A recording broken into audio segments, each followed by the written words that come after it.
Hello. This video is going to cover the new features of 2023 R1. Now here are some of the highlights.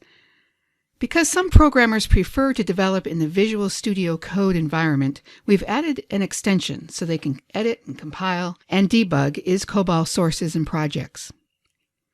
C-Tree has always had the ability to replicate data in real time, but in 2023 R1, it's easier to set up and manage with a graphical replication agent called Memphis. The new WebClient Test tool makes it easy to set up automated testing and load testing. And for our customers from isCOBOL, we have a better alternative than the Vision File Connector to read those data files you still have in isCOBOL Vision format. So let's delve deeper into this. We'll start with the new VS Code extension. Now, I first used the Visual Studio Code environment with the IBM Master the Mainframe classes. It's a great, rich text editor for COBOL programs. The isCOBOL extension has all the normal capabilities that you would expect, including working with projects, syntax coloring, variable and paragraph suggestions, and it's easy to compile and run and debug. The new WebClient Test tool runs as a separate web client service. You record a test run of your program with assertions included during the test run that will validate a field or a result. And you can then play the test run back manually. Or you could add a Selenium grid, which can be as easy as downloading a free jar file and starting a service, and have Selenium run your test automatically. You can do single runs or multiple runs if you want to test loads. There is a separate video covering the WebClient Test tool. Now we have some customers that still use isCOBOL's Vision file format for some of their files.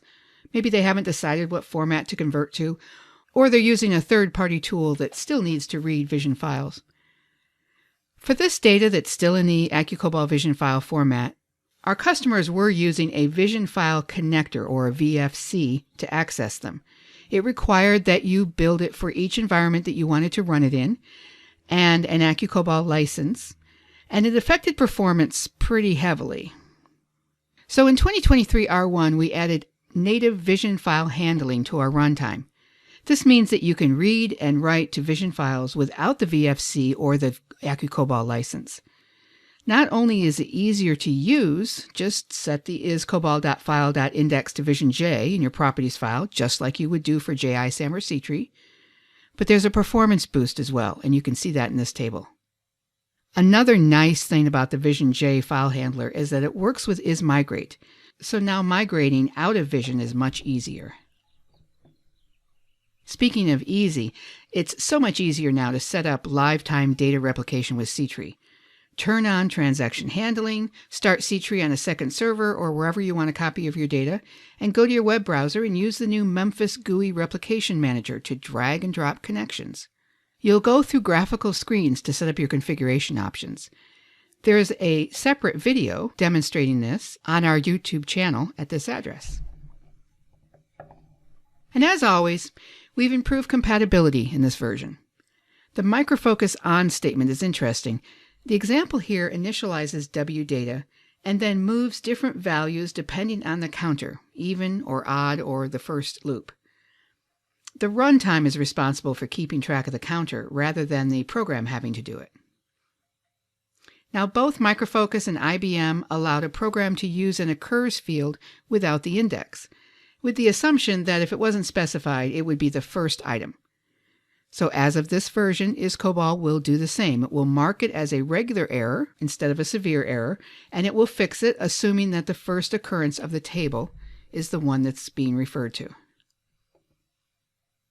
There's some improvements in the interactions with precompilers.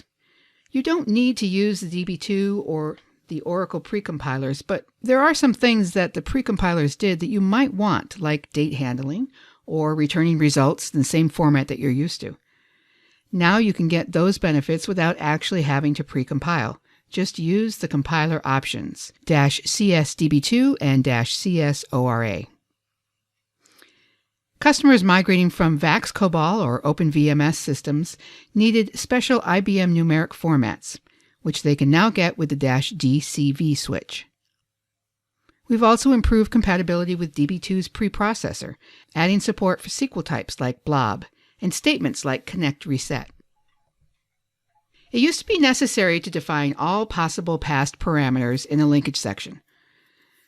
Then, in program ID programs, you needed to call $&narg and $param_size to figure out how many and what size the variables were passed.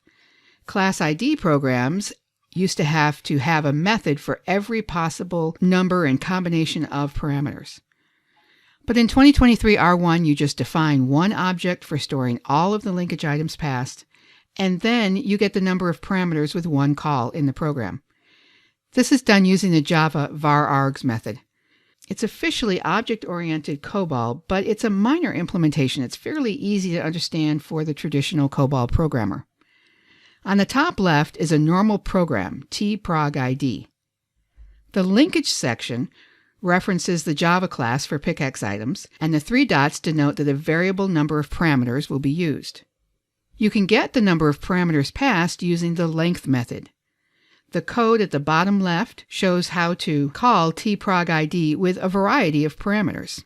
The real power of this change is with class ID programs. Previously, a different method was required for each number of variables, so if the linkage could contain 1, 2, or 3 parameters, you would need to create 3 separate methods, one to handle each case. But with this change, you only need one method to handle any number of linkage variables. You can see this doDisplay method is going to get a variable number of string parameters. The bottom right box shows how a program would pass parameters to the method. We've added new library routines to handle the keyboard in character screens, and a library to put a thread to sleep.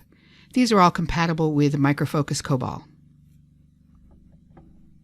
For our customers that work internationally, we've added $string convert. This will convert a string that's in one character set to another, and it helps move data to a third-party application, for instance. Routines like $OpenSaveBox and $FileInfo can read file names with national characters now, such as these Chinese characters. $keybuff can now be set to just a single letter or number, rather than a function key, for instance. The sample here sets the key combination Alt + 5 to the next accept. The ctree bound library name used to be ctree_dbs, but in the ctree RTG 3.0.2 version, that's the one that's distributed with the 2023R1, it's been changed to ctdbs_app. You don't need to do anything if you update both ctree and your isCOBOL with 2023R1, but if you want to run an older version of ctree with the new isCOBOL version, you need to set this variable. Setting the new isCOBOL.GUI.ImpliedDecimal to true will cause an automatic decimal separator to be added based on the pick description of an input field's data item. Now, we previously had a similar setting for entry fields, but this new variable, even though it has GUI in its name, supports character windows too. Mass update on a control, like a list box or a grid, has made reloading the complex controls fast and smooth, and you may be already using these. Now mass update is available for Windows because sometimes you want to make multiple changes to your window and you don't want the runtime to take the time to draw and redraw the screen in between each change. With mass update, all the changes are applied instantly, so you get better performance and a smoother looking screen. You can use the V padding property now to change the height of items in a tree view control.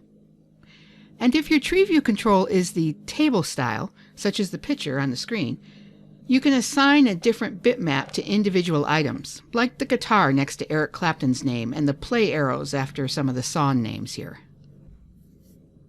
In HTTP Client class, we've added the ability to set your proxy server so that all the following requests are performed by this client instance. You can also now generate a log of your HTTP client information. The log includes the request date and time, the request content, the request code, and the response headers and content. jutil-convert is an alternative to ismigrate for converting Micro Focus indexed files to JISAM. We've improved it by making it clean up the intermediate files that it generates, as well as strip the extension if needed to avoid that double extension situation. And jutil-rebuild rebuilds the index portion of a JISAM file. And previously, you always had to have an existing IDX to work. But in this version, you can pass the rebuild process an extended file description, and it'll build the IDX from scratch, which is handy if you've lost it or it's corrupted. Stream to Work creates working storage definitions from other file types. JSON, WSDL, and XML were supported, and now we've added support for standalone XSDs. We've also added some new options for handling those XML and XSD files. Let's go take a look at some of this in detail. I'm going to start with the IS samples, where we'll always have some of the new features in each version. First, the table view style of tree view, where we have the columns and rows. You can see the icons that are put next to, either behind or in front of, a value. Here's a mass update on window. I'm going to add a bunch of controls, modify their value, destroy it. Everything happens at once and it's much smoother.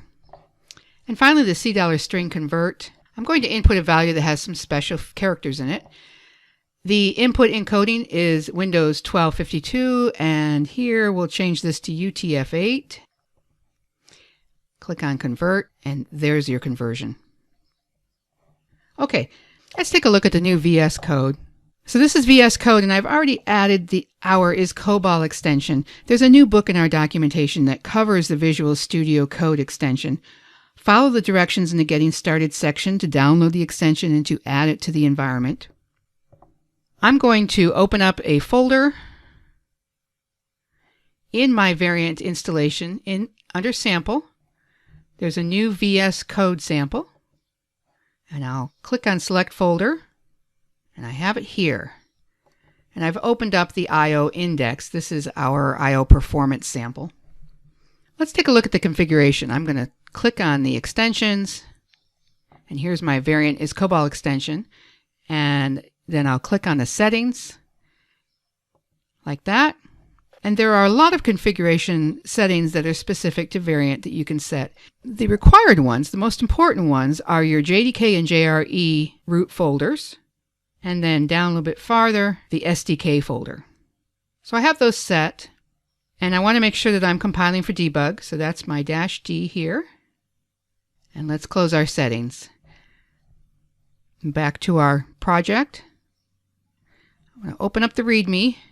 Remember, all of our samples come with a README file. And first thing I'm going to do is compile. I'm going to compile all the programs. It says press Control and F9. So we'll go back to the code, and I can hit Control and F9. And there's my compilation successful. And back to the README. We want to run I/O performance with a Control F5. So here's I/O performance. And instead of Control F5, I can also do this triangle over here to run it. And here it's running down below. So there's the sample. I want to do another folder to show you the VisionJ file handler. So we'll go to Open Folder again. And here's my VisionJ project. So I'll select that folder. And I have a program that just reads two files and prints the contents out onto the terminal. The first file is a JISAM file. The second one is a Vision file. And you can see I'm just using the regular Open I/O, Read, Display, and Close. The same thing here, Open, Read, Display, and Close. In my Properties file, I've set the main file index to JISAM, and then I've excluded the pets.dat from that and specified that that one should be handled by the VisionJ file handler. Okay, so let's go back to my program. I'm going to compile it right here. It compiled fine, and I want to debug it. So over here on the left is a Run and Debug. See the bug? I click on that and then click on Run and Debug. My little debug things come up here, and I will step. Now this is a JISAM file, and it's going to go through it. I don't want to go through the whole thing. So here's a breakpoint to get to my next file. I'm going to continue. Stopped at the breakpoint. Let's run it again. And it's reading the Vision file just fine. So I'm just going to go. And you can see here the output. It read all the JISAM clients file, and then it read the Vision file just fine. And that's what's new in 2023 R1. I hope you give it a try. If you have any questions, you can reach us at support@variant.com. Thank you.